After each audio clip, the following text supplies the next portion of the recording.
everybody, welcome to the Fire It Up with CJ show. Today we are talking to Reverend Stephanie Red Feather, and we're talking about her book, The Evolutionary, probably Revolutionary, maybe that was a, Little both.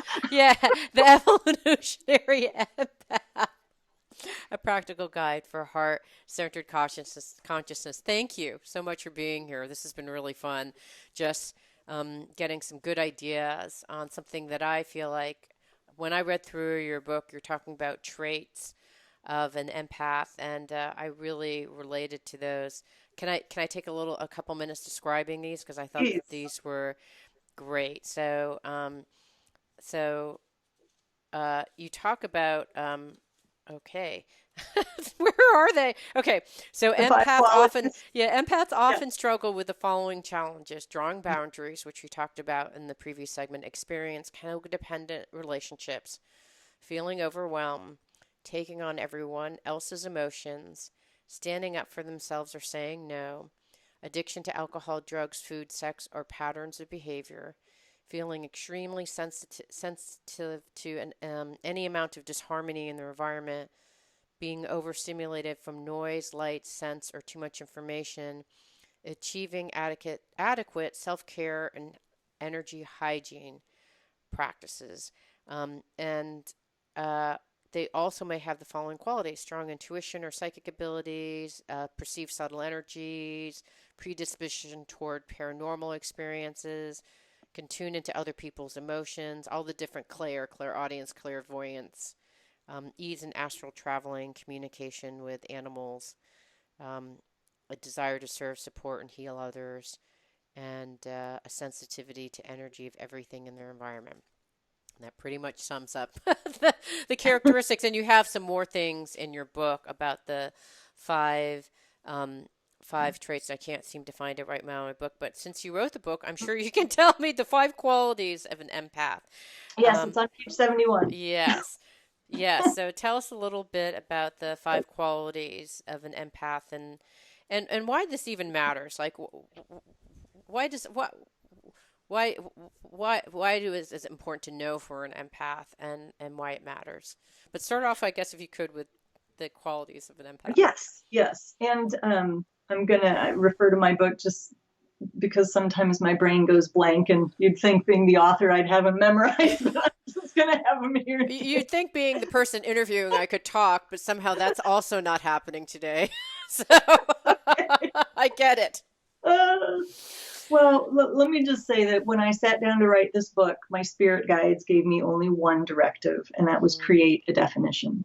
mm, Because anything else I've seen written on this topic, I've never really seen anybody get granular on what it means to be an empath and to really break it down. And so I actually spend 2 chapters in the book talking about what an empath is. So there's multiple aspects to the definition. I summarize it all into a formal 1 paragraph description, formal definition, because it just couldn't make it any shorter. But the biggest chunk, the most meaningful chunk of the definition are these 5 qualities, and I think that's what most people can really relate to. So, the first one is our ability to merge and blend with other life forms, other types of consciousness, and that stems from a very open personal energy field. mhm, And so, this is the quality that, when we're not aware of it, can cause us to be very codependent and take on everybody else's emotions and feelings. The second quality is that we have a highly sensitive nervous system. And that may seem like a little bit of a, well, duh, nervous systems are supposed to be sensitive, but it's kind of like um, our receptors go up to 20 instead of 10. mm, And so it is really easy for us to get overwhelmed and overstimulated. And so self-care is an absolute must for us.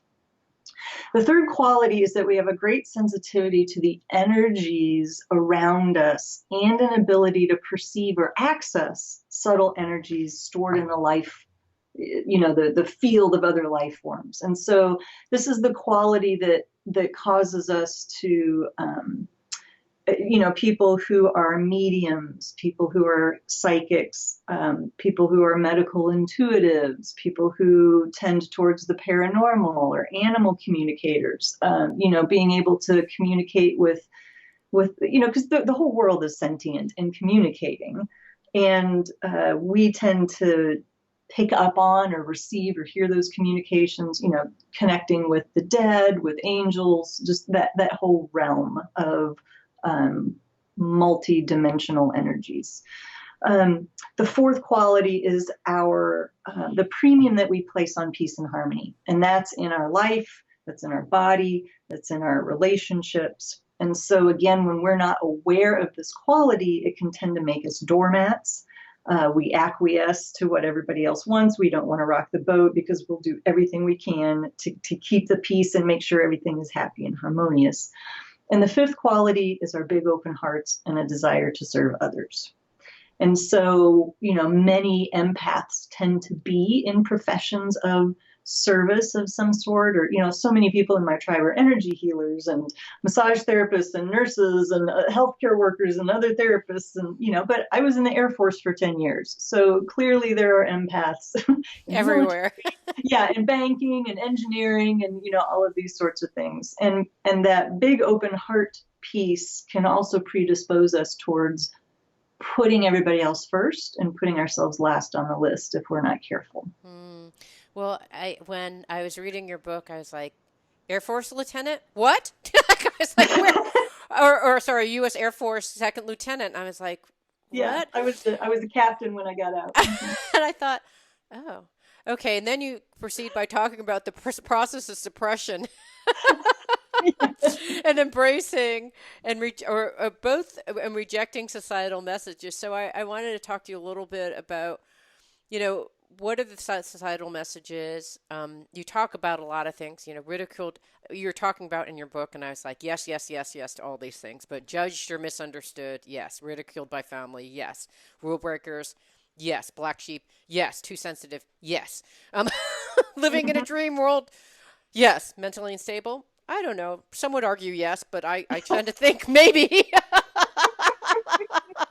Thin skin, yes. Like these are all the kinds of things I'm like, okay, yeah, these are the kinds of things that I dealt with, and I actually suppressed all of them. And then they kind of, I don't know how, but they kind of came tumbling out over a period of, I'd say, 20 years.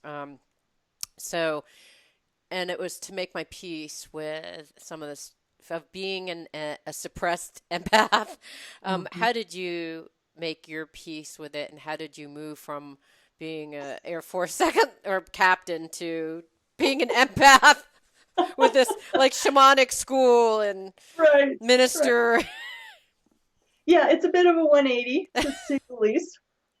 Well, I was a very creative, intuitive child. And so when I was young, very sensitive, loved nature. My mom said that, even before I could really understand adult stuff, I could sense when somebody didn't feel good, when something wasn't right or out of harmony. She said I'd crawl up in their lap or, somehow reach out, to try to assuage that for them and to, make that okay. I went to a creative and performing arts school, if anybody remembers the TV show Fame. So I danced and sang and acted and performed and, Nice. created art and all of that. And then fast forward a few years and I get a math degree and go into the Air Force. So it's kind of like one of these things is not like the other.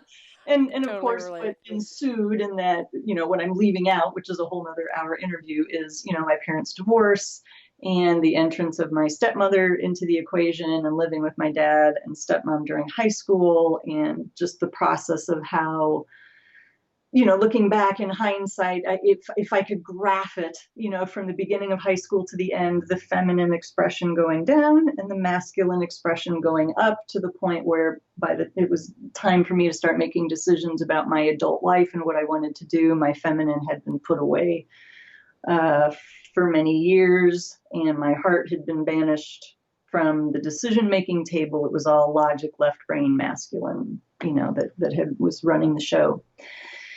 And so I'll tell a story that just really kind of encapsulates the whole thing beautifully. I had a supervisor at one of my military positions who liked the Myers-Briggs personality assessment. I think a lot of us have taken it at one point or another. And I found myself being conflicted in the answers because my name at the time, my last name was Roth. And so I was taking it as Captain Roth. But then I realized that Stephanie had different answers. So I took the test entirely as Captain Roth. I took the test entirely as Stephanie. Wow. Captain Roth fit in with like 80% of how military people usually test, so just right down the middle of the road. Stephanie never should have joined the military in the first place. So there was a huge amount of suppression for sure of just shoving I'm a recovering people pleaser, hugely codependent in my first marriage, very beholden to authority figures. And when it was time for me to leave the military, it wasn't like, hey, I know what I'm going to do next. It's time to leave. It was like my heart said, it's time to get out. Now what am I going to do? And so I'll just say that I started my own financial planning business, which was not what I was supposed to do. And I quit in less than 6 months because I hated it. And I lost like $25,000 because I didn't stay in it long enough to recoup what I invested. And that's what really launched me full force into my spiritual awakening. Was who am I? What do I do now? And I went through about a 5-year period that felt like living 100 years. I call that period of time the spiritual crucible, because I was just getting cooked down and cooked down and cooked down into a completely different substance, redefining everything. And so, as part of that spiritual awakening process, I was reclaiming the feminine. I was coming to terms with myself as a sensitive soul, as an empath. I was making peace with my understanding of what God was, all of these major themes. And so, and my business, my sacred service in the world was really born out of that, because when I finally stumbled out of the crucible, like, whew, all right, looking around, is the world still here? I felt like, I had gained wisdom and perspective and an ability to understand and explain esoteric concepts, so that if I could help other people in their process, make it easier for them, be support, explain what's going on, make their time in the crucible shorter and less painful, my heart was calling me to do that. And so that's my business was born. I love it. You know what, I can attest that I was reading this book. It's like, this is such a well-written book. It's very clear. And it's beautifully written. There are lots of examples, but it's extremely clear for people who reading is kind of a linear experience, right? So if you're like, what is an empath? I literally sat down and I read this book. I started at 4 this morning. Wow. Actually, what I did is I got a message like, get up and read the book. I'm like, okay. So I sat and read the book till about 9. So I think maybe 4 or 5 hours, but it's very clearly written, very beautifully written, very clear, and as concise as you could write in a very complicated topic.